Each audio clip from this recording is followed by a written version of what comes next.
Hello guys, welcome to my channel. দেখো, সকাল সকাল আজ আমি চলে এসেছি নতুন একটি ছোট্ট ভিডিও নিয়ে, যার মাধ্যমে আমি তোমাদের সাথে শেয়ার করতে চাইছি সংসারের কিছু উপকারিতার কথা। যেমন দেখো, এটি তুলসী গাছ, এটি আমার বাড়ির তুলসী গাছ। তুলসী মাতাকে কিভাবে সেবা করা উচিত তারই ছোট্ট একটা টিপস, এবং সংসারের মঙ্গল অমঙ্গল যেগুলো আমরা মানি তার ছোট্ট একটু বিধান যদি তোমাদের কোনো উপকারে লাগতে পারি, তাই তোমাদের সাথে শেয়ার করতে চলে আসলাম। সকালবেলা ঘুম থেকে উঠে স্নান করে সবার প্রথমে আমরা পুজো অর্চনা করি, তাই না?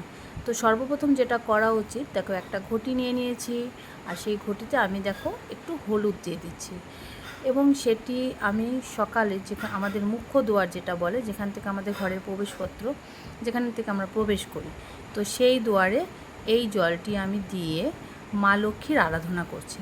মানে আমরা সকালবেলায় যদি এই জল হলুদ দিয়ে দুয়ারটা ধুয়ে দিই, সবাই বলে মা লক্ষ্মী নাকি সংসারে প্রবেশ করে, ধন সম্পদের অভাব হয় না। তুলসী মাতাকে আমরা সবাই জল দিই, কিন্তু আমরা জল দেওয়ার সময় একটা মন্ত্র পাঠ করি, তাই না? তুলসী তুলসী বৃন্দাবন, তুমি তুলসী নারায়ণ, তোমার শিরে ঢালি জল, অন্তিম লগ্নে দিও স্তর। এই মন্ত্রটি 3 বার বলে আমি তুলসী মাতাতে জল ঢালি। আশা করি তোমরা সবাই সেটি করো, এবং বলবে ওং নমো ভগবতে বাসুদেবায় নমো। কেন, কথাতে আছে যে তুলসী মাতাতেই বাসুদেবের বাস, মানে নারায়ণের বাস। তো এই মন্ত্রটিও 3 বার বলবে। আর দেখো, আমার এই তুলসী মাতার পাশেই রাখা আছে মানি প্ল্যান্টের গাছ এবং শিবলিঙ্গ। শিবলিঙ্গ জল ঢালারও কিছু নিয়ম আছে। তো আমরা প্রথমেই সরাসরি শিবলিঙ্গের উপর জল ঢালি না, তার চারিপাশ থেকে ঘুরিয়ে নিয়ে মাথার উপরে ওং নমঃ শিবায় বলে 3 বার জল ঢালি। তো এটাও সংসারের অনেক উপকারে আসে।